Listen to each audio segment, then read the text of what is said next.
and that kind of really represented the end of it.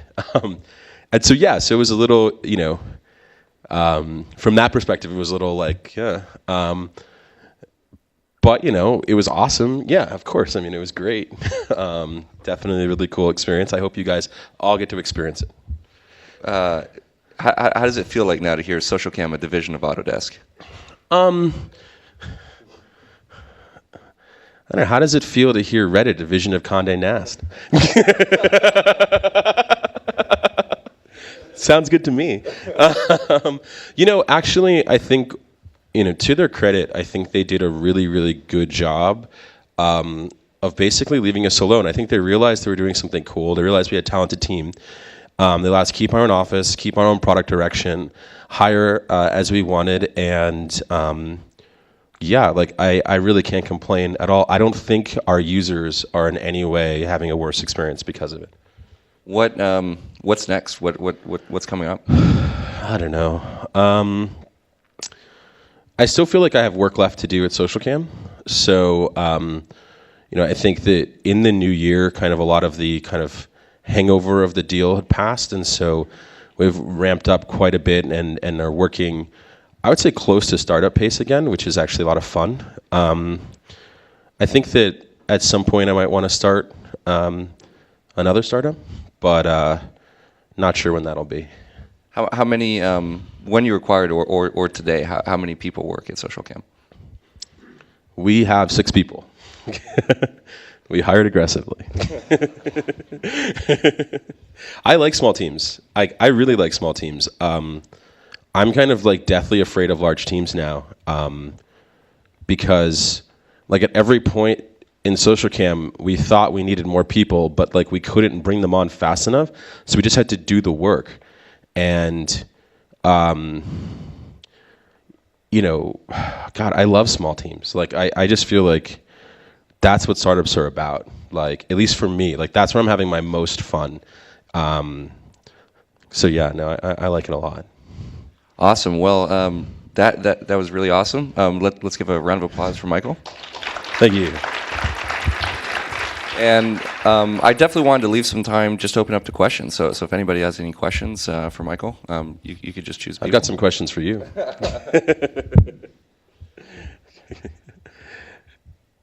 Any questions? I think we told the whole story. Oh. Do you think you could discuss maybe a little bit what you do at Y Combinator? Yeah.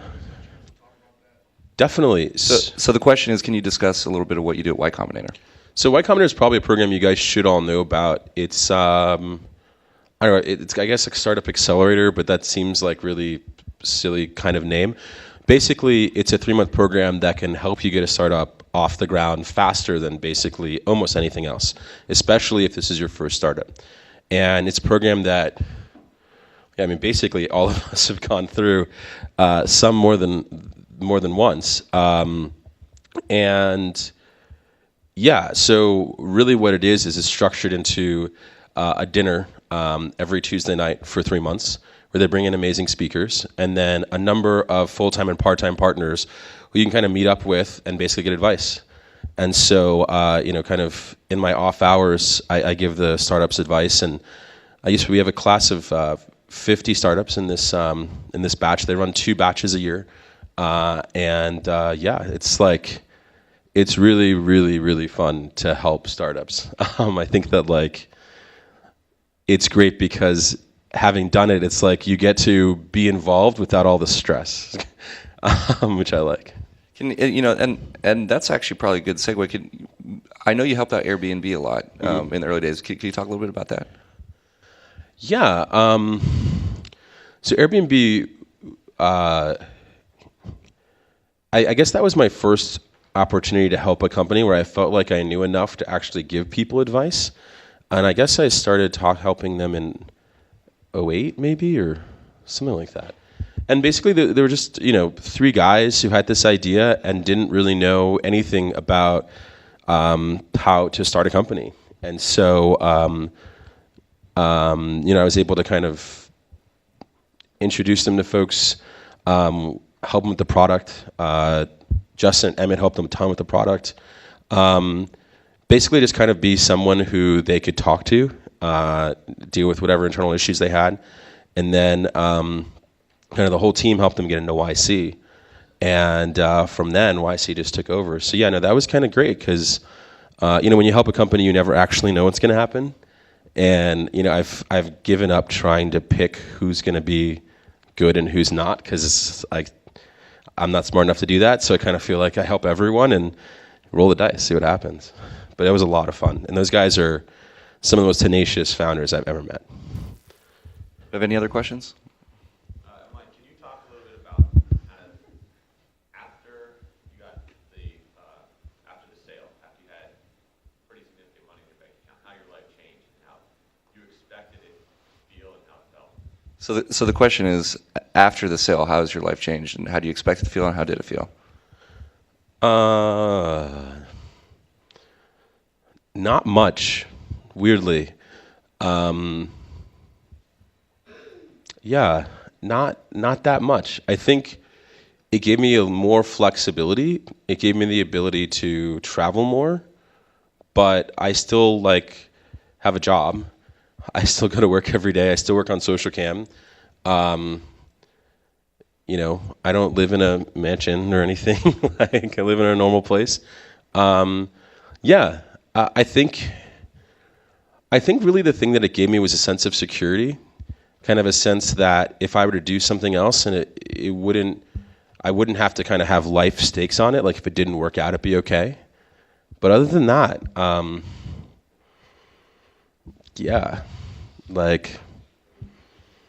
this sounds horrible, right? It's like, it's not like my whole world's different. Not at all. Good. When you first started out, how did you guys determine founders? How did you guys determine how much to salary yourselves from your funding that you got? So the question is, when you first started out, how did you determine who were the founders, how much to pay yourselves, all that kind of stuff? So Justin TV, that was easy. There were only 4 people working on it, and so we were the founders. We had no money, so the company paid for our apartment. It paid us $500 a month stipend, and that was it. For Socialcam, we spun out with some money, with about $800,000. So we were able to kind of pay ourselves, okay salaries. But yeah, I think for your startup, for anyone's startup, I think it's based on the means, right? It's based on how much money is in the bank, in terms of how much you pay, and I think it's also based on how do you support the minimum lifestyle possible? I don't believe that all of the founders need to be paid the same. I feel like some people might, if you have a wife and kids, you might have to spend more money. If you don't, less. But it's just, how do you make sure you're paying people enough so they can live? I think about founders, I think that the biggest misconception I hear about founders is unequal shares. In both companies, all of the founders were equal, and in terms of their ownership. And I think that's really, really important. It's something that's kind of helped me especially as the business co-founder. There are various points where I think any individual co-founder doesn't feel like they're the one that can move the ball forward today. And I think that everyone being equal helps kind of with those situations. And so I kind of often look for why I kind of default to equal. I also think some people don't realize is that this concept of vesting. So founders, when they're given stock, they should be given what's called vesting, which basically means if you don't work at the company for a period of time, you have to give your stock back. And I think that creates, a lot of people are worried, well, what if I make someone a co-founder and then they leave? Well, and the answer is, well, they don't get the stock. So I think there's a lot of protection, and I look at stock like obligation, not reward. If I have an equal partner, then I know that person is going to be spinning their wheels as hard as possible to get the job done, no matter what. And if I don't, I can't know that for sure. So one question I had too is, think back to, well, it wasn't even that long ago that you were in college. Yeah. And what would you tell yourself, from back then? You know, it's weird. I've gotten questions a lot like, how much did college help? And it's weird because it wasn't the classes that really helped at all. I think that, I mean, if I hadn't met Justin, right, I wouldn't be here. So I really think it's about who you meet. And a lot of people ask me like, well, how do I find my co-founder? And, you know, they could be in this room. Like, it's, to me, college is about, there are a ton of people who are all stuck together for a very short period of time, and you never get that again. And so that was the value for me, is being able to meet the people I ended up working with. So yeah, you guys should definitely do the same thing. What kind of advice would you give someone who's, you know, sort of, you know, currently in college and looking to start a company? So I would definitely advise them to do YC, to apply. Actually, applications are open. You can apply right now. And you can get some of the advice from me and Steve and Justin and all the other guys. So yeah, I would definitely say that. I would also say, like, and I'm the business guy saying this, don't look like a douchebag business guy startup. By that I mean, like, your technical co-founders are more important than your business co-founders. And so make sure that your team kind of reflects that in attitude and in talent and in numbers. And I think the other thing, the best piece of advice I can give is that, like, you know, I always loved this concept called the train is leaving the station, but I felt like it was never really quite explained to me. And basically what it means is that an investor or someone who wants to help you or someone who wants to work for you, or you want to work, you want to recruit, they have to feel like the company is going to be successful no matter what. They can't feel like, the investor can't feel like their money is what's going to be the difference between the company being successful or not. The employee can't feel like if they don't join, the company is going to fail. The train leaves at 8 o'clock. Like, if you bought a ticket but you're not on the train, tough luck. And so I think that, like, that concept is important. Everything you do at the startup is communicating this idea that it is inevitable. The success of the company is inevitable. I want you to jump on board, but you jumping on board is not going to mean the difference between this company being successful or not. And all too often, I hear the exact opposite. All too often, I hear, we can get this up and running, but if only you give me this money, or if only I had this co-founder, or if only I had these things. And, like, that is not the attitude of a successful founder. Do we have any other questions?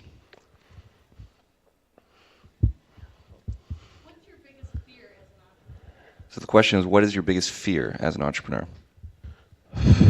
Biggest fear. I don't know. You know, I don't like letting people down. My biggest fear as an entrepreneur is letting people down. I don't like letting my investors down. I don't like letting my co-founders down, my employees down, my users down. I kind of feel like with all the people I have a relationship with in a startup, I kind of make them a promise in some ways. And I feel like when I feel the worst is when I feel as though I've somehow broken that promise. And it really has nothing to do with, like, whether the company's doing well or not. It's just more like, have I done something to mess up that relationship? That's probably what I fear the most, yeah. So Socialcam, what's your business model and how does it make money? I understand you make money, but how does it? So the question is, with Socialcam, what's your business model? How do you make money? Well, we're actively recruiting Steve to be our chief revenue officer to figure that question out. How does Socialcam make money? So, how do I answer that? It doesn't right now. It makes a little. So Socialcam's revenue play is about scale, right? Socialcam at small scale can't be a sustainable revenue generating business. Socialcam at large scale can be, either through direct sales, selling things in the app, or through advertising. But a lot of consumer businesses are basically lined up. Facebook at small scale is not a sustainable business either. So it's weird because it's like, in the consumer space, a lot of times you're playing this long shot game. Like not only are all the odds not, stacked against you just because you're a startup and you have normal startup problems, but if you really want to be a revenue generating company that's sustainable, that lasts for a very long time, you have to be one of the 5 to 10 products that people use. And that's really, really hard. So I would say that our revenue model basically depends on that. And we invest all of our time in product and growth because we know that if we can't get massive audiences using Socialcam, it can't become a sustainable business. I think other businesses aren't like that. Like Weebly, for example, isn't like that. They can monetize their users even if they're not at huge scale. They are at huge scale, but and so I think it's actually an important thing to think about when you start your company, and to know. I feel like you never should be fooled by that. You should know whether there's a service you can charge for, or you should know whether you're trying to build something that's going to be so big and ubiquitous that only then will your revenue model work. So yeah, we were shooting for the second one.